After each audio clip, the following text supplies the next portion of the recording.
CZ P-10S.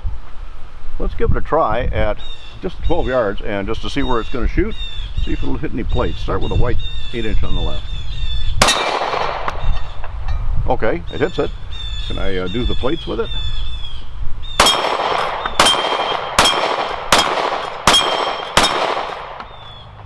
It's hitting a little bit low, but that's probably me more than anything else.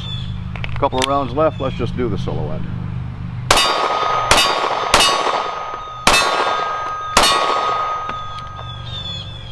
Alright, that was out of the factory 12-round magazine. We recently asked viewers whether I should get a CZ P-10S or an H&K VP9SK. The comments were pretty evenly divided, and we ended up with the P-10S, as you see right here. So I'm going to put a link up here to the video that explains why we decided on the P-10S. And since we got it, I've carried it some. I've shot it quite a bit in several trips to the range. So let's take a look at this P-10S, talk about it, and do some shooting footage after the break.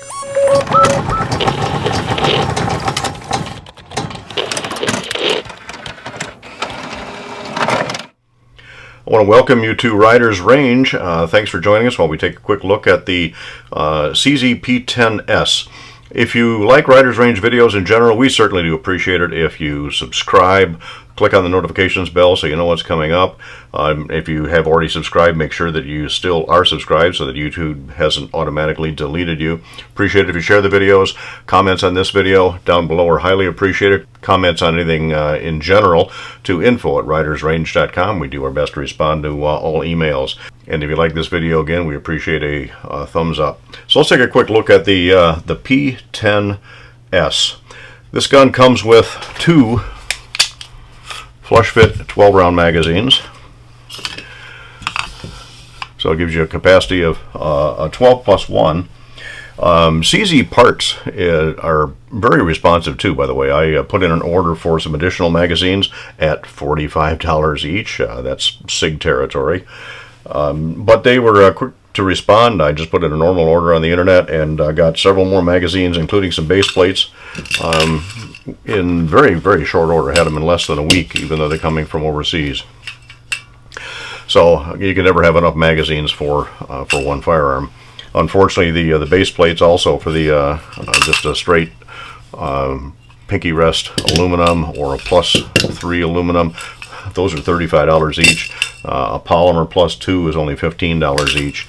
But those are, to me, essentials for any gun that's going to be a carry type gun. So starting at the top, the gun has, at least this gun came with 3-dot night sights. The front sight is an orange ring around a tritium vial.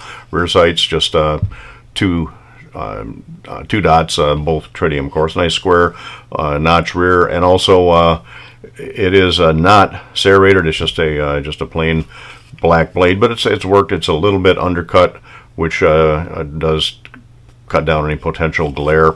You'll also see on the top of the slide it does have an optics cover plate because this gun is optics ready. However, it does not come with optics plates. The optics plates available on the CZ Parts website are for the full-size sights, the Trigicon RMR, Delta Point Pro, etc. But they also have an optics plate for the Aimpoint Acro, which is kind of nice. But you don't get any in the box. You have to pay for whatever sight plates you need. They are aluminum, but they'll set you back about $50. And I haven't tried this yet with a sight, but I'm guessing that based on the thickness of the plate that it's not going to co-witness with these sights, but you can get taller sights to go along with optics. If you're going to carry this, again, you've seen my other videos, you know I highly recommend that you have backup sights for the optics, because there's two kinds of red dots, those that have failed and those that will fail, usually because of a battery issue, but not always. So again, if you're going to put a red dot on it, you might want to consider getting the taller sights. Slide is kind of a tri-top. Nice looking. It does have somewhat of a carry melt front, back, and all the corners are pretty much knocked off, which makes it pretty much snag free, except for inside, and I've seen this on a number of other guns, inside of the ejection port. It is fairly sharp there. Carrying this in a leather holster might snag the inside of the leather just a little bit right there. Let's see, it does have fairly aggressive slide serrations on it. You can use it for a press check. You can certainly use it as to get a good grip to charge it. They're wide enough spaced and sharp enough so that you can get a hold of them, but they're not so sharp that they're going to be tearing up your fingers. External extractor. Other than that, it looks almost like a Glock. Not quite, but close. Takedown is like a Glock. The slide stop, slide release levers, if you will, are ambidextrous. The thing I like about this one is I have this tendency to keep my thumb right on the slide stop when I'm shooting on a lot of guns, but I haven't had any problem with this one. It's got just a little bit of a ridge under it, which actually keeps my thumb just off the slide stop lever enough so that I'm not defeating the last round hold open on the magazine. Magazine release is swappable left to right. It comes set up for right thumb use, but you can put it on the opposite side if you want to take the trouble to swap that over. The polymer frame does have a single slot rail in the front if you want to hang something off from it, and you'll notice that right here it says CZ USA, Kansas City, Kansas. So this gun is in fact a USA made pistol. Glock shape type on the trigger guard. Nice undercut on it. Decent stippling. Not really stippling, but it does have little knobs, for lack of a better term, on the front strap. The back strap, by the way, there are 3 different size back straps available that come with this. I've tried all 3 of them, and the medium fits my hand the best. Not checkering, but the stippling on the side isn't all that aggressive, but most of the pressure for me anyway is going to be front to rear. I will have some on the side, but again, that's not where my main grip area is. And also a little bit of texture on the front of the trigger guard. If you shoot like Jerry Mikulik or a couple of the others who still shoot with their finger on the front, there's some disadvantages to that, but we aren't getting into that here. There is texturing also on the left for the either the left and right actually support thumb and trigger finger index points. Really nice to have that as a good reminder where those digits go. And let's see, magazine release is nice and positive. Of course, whether or not it shoots the magazine out is going to depend on how much pressure there is from the follower on the base of the slide. But it certainly does allow for a good free flow of the magazines. And even with the flat or the figure extension or the +2 or +3. I mentioned in that other video that this gun does take Glock holsters, but that depends on which Glock holster. Now I've got a polymer one that this gun does fit in quite nicely. It does lock in just like a Glock would. Also have a leather one that I've carried a Glock in, and I can carry this one in it also. Fits very nicely in these Glock holsters. However, if you have a Glock holster with a safety strap on it, this is not going to fit most of those. So one consideration if that's the only type of holster you have. But the fact that it fits Glock holsters makes it a little easier to get a holster for it. This is one entry in a very crowded field of polymer striker-fired guns. And I have a couple of nits on it, a couple of things that I have to question, but not a real big deal. But before we get into that, let's talk about how it shoots. And how it shoots is probably one of the strongest suits for this particular gun. It does shoot nice. The video that we linked earlier that explains why we selected this, we also showed some of our early shots with it. Nice accurate gun. Starts to spread a little bit at 25 yards just from offhand shooting, but that's to be expected. At the very beginning of this video, you saw us take an early run at the plates at 12 yards. Works pretty good there. We also ran Federal punch ammunition through this for defensive ammunition. It worked fine without a hiccup. 25 yards, it was nice. Of course, it was ringing the 12-inch steel plate with no problem. When we went over to the torso with the head flippers, it was hitting those most of the time as long as I did my job. And we even got a 6-inch plate at 25 yards, so I was real happy with that. When we finally ran it out to 50 yards, it was, again, hitting pretty much everything out there, including the 6-inch plate, as long as I did my job. We'll continue to roll some of that shooting footage here. Moving it slowly. Let's go for the 6 on the right. And the silver gong with the green center.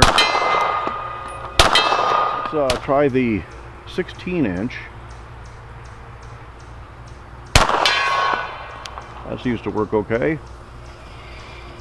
About the 12-inch below it. Can I get the 10 high left, white black center? Alright, how about the 8 below that? There's a 6 just to the left of that, all white.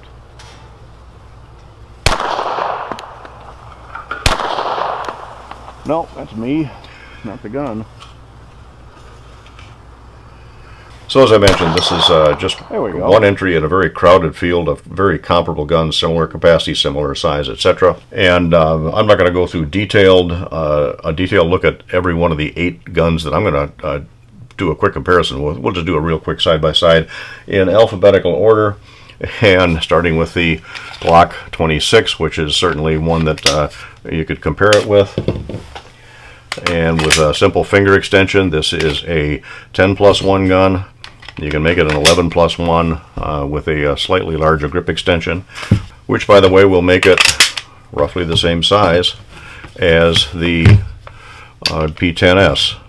So you put them side by side. The P-10 is just a little bit longer, but they're about the same width. And again, since it fits a Glock holster, you're going to expect it to be pretty much the same. And with the 11+1 mag in the Glock, the 12+1 mag in the CZ, they're about the same. Next up would be another Glock, and this would be the Glock 48. Well, wait a minute, 48 is only a 10-round capacity until you add the Shield magazine, which makes it a 15-round capacity. The 48 is going to be just a hair longer, not much, and just a hair taller, but again, 15 round capacity versus 12, and it is a slightly slimmer gun.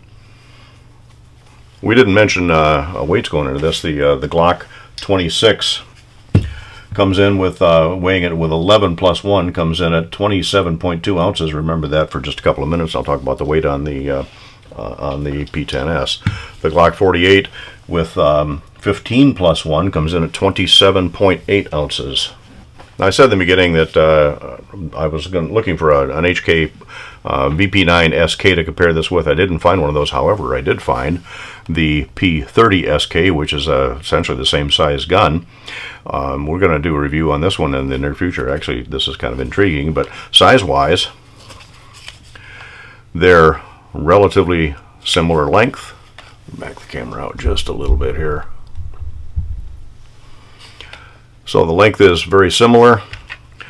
The height with the H&K, of course, this is a 10+1 versus a 12+1, but the height is just a hair more at the front of the magazine extension on the H&K. Widths are about the same, 29.7 ounces for 10+1 in the H&K. Continuing alphabetically, the Kimber Mako. We'll be doing a review on this coming up in the very near future. And this one is a 11+1 or a 13+1 and comes in at 29 ounces with 13+1. These are all, by the way, 124 grain ammo weighed. So the overall length, the Mako is just a little bit shorter. It's just a hair narrower, and it actually feels just a hair narrower in the grip. Height is just about the same. Next up, the probably one of the most sought after, or at least certainly one of the most purchased 12+1 guns would be the Sig P365, 12+1 or 15+1, and roughly the same length. When you mark beaver tail to muzzle, the Sig is just a hair shorter and substantially narrower, just about the same height when you look at the 12+1 in each gun.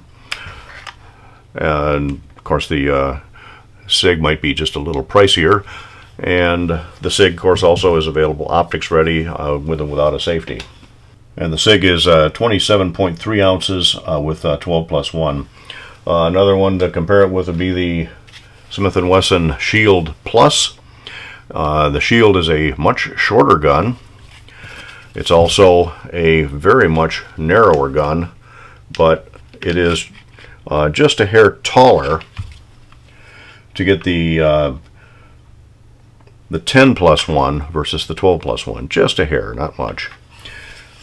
But it's also fairly light at 26.8 ounces for the Shield Plus. The value leader in the comparison would be the Taurus G3C. This is also a 12+1 gun that comes in at 27.5 ounces. It is shorter. It is a little narrower, particularly in the slide area, and about the same height, giving you roughly the same capacity. We did a review on the Taurus a while back. This is a safety model, and this also comes as a Toro option, which this is not. And finally, the GX4, which is 11+1 or 13+1, depending on the magazine you put in it. It's going to be less height. It's a little shorter in the barrel, and just a hair narrower in the back end. And again, this one is 11+1, and with 11 rounds plus 1 for the chamber, it's 23.9 ounces. This is our lightest entry, of course, into the options at this point. I don't have a 13-round magazine for the GX4, otherwise I'd include that in the weights. So we talk about weights. With 12+1 and the standard magazine, the P-10S comes in at 30.6 ounces, definitely the heaviest of the lot. Put in the magazine with the aluminum base plate, no additional capacity, and now we're at 31.3 ounces. So that's my complaint about this particular gun, and that is the weight of the gun. It is the heaviest of the, at least of the options that I have available. Second complaint I have pertains to the factory magazine, and I've really got to shoot this with my little finger below it. I can't quite get 3 fingers. I've just got medium-sized hands. Can't quite get 3 fingers on it, and I ended up getting finger pinch right here between the magazine and the frame. You can see that there is some movement in there, and under recoil that movement's enough to pinch my finger. I don't get that with the finger extension, which just barely gives me enough to hang on with that little finger. The little finger, if you've done enough shooting, you know that the little finger of your primary hand is one of the main controllers of recoil on the firearm itself. So that little finger grip is really important. And I don't get that pinch with this grip or with either of the extended grips. So it's a minor nit, but shooting with the factory flush magazines, that is one complaint I've got about it. So the weight and the finger pinch on the magazine are just really the only 2 complaints that I've got about the gun. Oh, I didn't really mention the trigger. Shame on me for skipping over that part. This trigger, at least, by the way, this is empty. This trigger for me comes in at an average of 3 pounds 12 ounces. It's been as the pull was as light as about 3.8 and just over 4 depending on the pull. So I've got a little bit of variance in it, but 3 pounds 12 ounces was a 5 pull average. It is almost a straight trigger, not quite. It does have the drop safety tab in the middle, and the drop safety tab you can see is straight, but it's still, you don't feel that difference in the trigger. So there's just a very slight protrusion still when the bottom of the drop safety is all the way in. And a lot of take up. You can feel a little bit as it defeats the internal safeties, but not much. And a very short reset, but a very clean, crisp break there. Right there is where it defeats the internal safeties. A little bit of a glitch to it. No over travel. Very nice trigger. That's one of the selling points on this. Even though it's a Glock-like a gun, it has a much, much better trigger than on any out-of-the-box Glock that I've ever felt. So it shoots nice. It runs nice. It does have a couple of minor nits, but again, it's one entry in the middle of a very, very crowded field. Advantages to it, hey, it's a CZ, which is why I bought it. CZ products have really intrigued me. It is optics ready for the price. Obviously, you still have to spend $50 to get whatever plate you want, so you aren't going to be able to pick it up out of the box and put an optic on it. You still have to wait till you get that optic plate. It does fit most Glock holsters, as we mentioned. It's got a nice trigger. It is extremely accurate, but again, it's in the middle of a very crowded field. So if you want a CZ P-10S, it's because you really like CZs, but I think in this crowded field there are better options. I do like it, just not quite enough to beat out the rest of them in the pack. Alright, I probably went a little longer than I should have. I have a tendency to do that on my videos. It's kind of the way Rider's Range has turned out to be. But thanks for sticking with us up to this point while we're taking a look at the CZ P10S. So anyway, thanks for dropping into Rider's Range.